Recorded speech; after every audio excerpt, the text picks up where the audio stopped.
দর্শক, BNP chairperson Begum Khaleda জিয়ার London যাত্রা আগামীকাল রবিবারও হচ্ছে না। আজকে ডাক্তার জাহিদ, বিএনপি নেতা, তিনি স্পষ্ট করে দিয়েছেন যে তাকে এখনো ফ্লাই করার মতো অবস্থায় নিয়ে আসা যায়নি। কিন্তু তাহলে শুক্রবারে তাকে ফ্লাই করানোর অবস্থা কেন তৈরি হয়েছিল বলে ডাক্তাররা বলেছিলেন, সেটা একটা রহস্য তৈরি করতেই পারে। এরপরে এয়ার অ্যাম্বুলেন্সের যান্ত্রিক ত্রুটির কথা বলা হলো। তারপরে তারেক রহমানের স্ত্রী জোবায়দা রহমান, তিনি দেশে এলেন। পিছিয়ে শুক্রবারেরটা রবিবারে করা হলো। এখন শনিবারে এসে বলা হচ্ছে যে যখন বিকেলে 5টার মধ্যে এয়ার অ্যাম্বুলেন্স ঢাকা বিমানবন্দরে ল্যান্ড করার কথা ছিল, তখন বিকেলে বলা হচ্ছে যে না, রবিবারে তাকে ফ্লাই করানোর মতো পরিবেশ নেই। পরিবেশ তৈরি হলে এয়ার অ্যাম্বুলেন্স ডাকা হবে। আমরা জানি যে এয়ার অ্যাম্বুলেন্স এবার কাতার থেকে না, আসবে জার্মানি থেকে। এরকম পরিস্থিতি নিয়ে নানা রকমের গুজব সামাজিক যোগাযোগ মাধ্যমে যেমন ছড়িয়ে পড়ছে, তেমনি তারেক রহমানের ফেরা না ফেরা নিয়ে অনেক আলোচনা হচ্ছে। সেই আলোচনায় নিজেকে সামিল করেছেন এবার বিএনপি নেতা আমির খসরু মাহমুদ চৌধুরী। তারেক রহমানের ফেরা নিয়ে নতুন কি তথ্য দিলেন তিনি? বেগম খালেদা জিয়ার কেন লন্ডন যাত্রা রবিবারে হচ্ছে না, চলুন একটু বুঝে দেখার চেষ্টা করি এই ভিডিওতে। যখন নির্বাচন এগিয়ে আসছে, নির্বাচনের তফসিল ঘোষণা করার ডেট এ সপ্তাহেই হবে বলে আমাদের ধারণা। থাকবেন পলিটিক্স টিভির নিয়মিত আয়োজনে।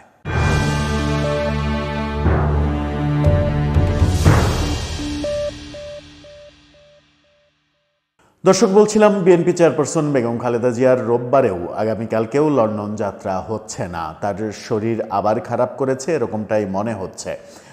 তার লন্ডন যাত্রা নিয়ে ধোঁয়াশা সৃষ্টি অনেক রকমের আলোচনার জন্ম দিচ্ছে। সামাজিক যোগাযোগ মাধ্যমেও ব্যাপক গুজব ছড়িয়ে পড়ছে। গুজব না ছড়ানোর জন্য বিএনপির তরফ থেকে বারবার অনুরোধও করা হচ্ছে। এরই মাঝে তারেক রহমানের ফেরা না ফেরা নিয়ে সবথেকে বড় প্রশ্ন এখনও সেটাই তৈরি হয়েছে, এবং সেই প্রশ্নে এবার সামিল হয়েছেন আমির খসরু মাহমুদ চৌধুরী। তিনি তারেক রহমানের ফেরা নিয়ে নতুন মন্তব্য করেছেন, এবং এই ধরনের মন্তব্য বারবারই আমরা দেখছি, কিন্তু তারেক রহমানের ফেরার ব্যাপারে কোনো ধরনের কোনো উদ্যোগ আমরা দেখছি না। যদিও তার জন্য কেনা বুলেট প্রুফ গাড়ি এসেছে, কিন্তু এখনও তিনি আসেননি। আমির খসরু মাহমুদ চৌধুরী তিনি বলছেন, তার শিরোনামটা দেখে নিন, বলছেন তারেক রহমান দেশে ফিরবেন, তার নেতৃত্বেই নির্বাচনে অংশ নেবে বিএনপি। এই কথা তো বহুবার শোনা গেছে যে তার নেতৃত্বেই বিএনপি অংশ নেবে। তিনি দেশে না থাকলেও তার নেতৃত্বেই তো বিএনপি এখন চলছে, কারণ বেগম খালেদা জিয়ার শারীরিক অবস্থা অনেক দিন থেকেই খারাপ। এখন না হাসপাতালের সিসিইউ কিংবা আইসিইউতে আছেন, এর আগেই তো তিনি শারীরিক অবস্থার কারণে কোনো ধরনের কোনো রাজনৈতিক কর্মকাণ্ডে সম্পৃক্ত হচ্ছিলেন না। গত 15-16 মাসে আমরা তার রাজনৈতিক সম্পৃক্ততা একেবারেই দেখিনি। বিএনপিকে চালাচ্ছেন মূলত তারেক রহমান লন্ডনে বসে থেকে। সেই ফেরা নিয়ে আমির খসরু মাহমুদ চৌধুরী কি বলছেন? বলছেন বিএনপির স্থায়ী কমিটির এই সদস্য তারেক রহমান দেশে ফিরবেন এবং তার নেতৃত্বেই নির্বাচনে অংশ নেবে বিএনপি।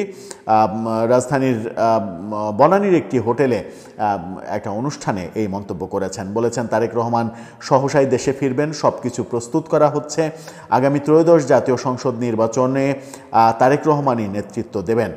ডাক্তার জোবায়দা রহমান রাজনীতিতে আসবেন কিনা সেটা তার ব্যক্তিগত সিদ্ধান্ত, এমনটাও বলেছেন তিনি। খালেদা জিয়ার লন্ডন যাত্রা বিষয়ে তিনি বলেছেন তার স্বাস্থ্যের উপরে নির্ভর করছে, বিদেশে তাকে নেওয়া সম্ভব হবে কি হবে না। এটা তো আমরা সবাই বুঝতে পারছি যে স্বাস্থ্যের উপরে নির্ভর করছে। কিন্তু তারেক রহমানের ফেরা নিয়ে যখন বিভিন্নজন বিভিন্ন কথা বলছেন, তখন তাদের বিরোধী পক্ষ কিন্তু নানা ধরনের প্রোপাগান্ডা এবং নানা ধরনের চটকদার মন্তব্য করছেন। ডাকসু ভিপি শিবির নেতা, সাবেক ছাত্রলীগ কর্মী সাদিক কায়েম, তিনি আজকে বলেছেন যে দিল্লিতে বসে লন্ডনে বসে রাজনীতি করা যাবে না, রাজনীতি করতে হলে দেশে এসেই রাজনীতি করতে হবে। অর্থাৎ দিল্লির ব্যাপারটা তো শেখ হাসিনা, আর লন্ডন তারেক রহমান। এই যে তারেক রহমান সম্পর্কে মানে এই বাচ্চা বাচ্চা ছেলেরা এভাবে ব্যঙ্গ বিদ্রুপ করছেন, এটা বিএনপির জন্য খুব একটা ভালো কিছু বহন করছে না।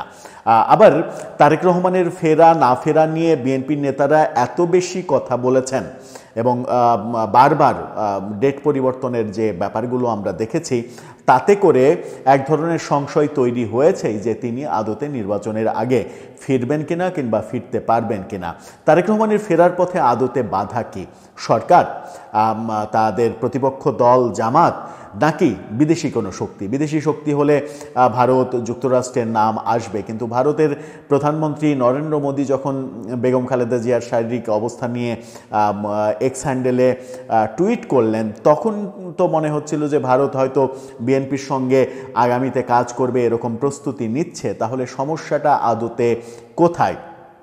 আবার লন্ডনে অবস্থানের জন্যই যদি তিনি দেশে ফিরতে পারছেন না, লন্ডনে যে স্ট্যাটাসে আছেন সেই স্ট্যাটাসের কারণে দেশে ফিরতে পারছেন না, এটা যদি সত্য হতো তাহলে তার স্ত্রী জোবাইদা রহমান দুইবার বাংলাদেশে, এর আগেও একবার আসলেন, এবারও আসলেন, দুইবার বাংলাদেশে আসলেন এবং এর আগে একবার এসে তিনি আবার লন্ডনে ফিরে গিয়েছিলেন, তার তো ফিরতে কোনো সমস্যা হয়নি।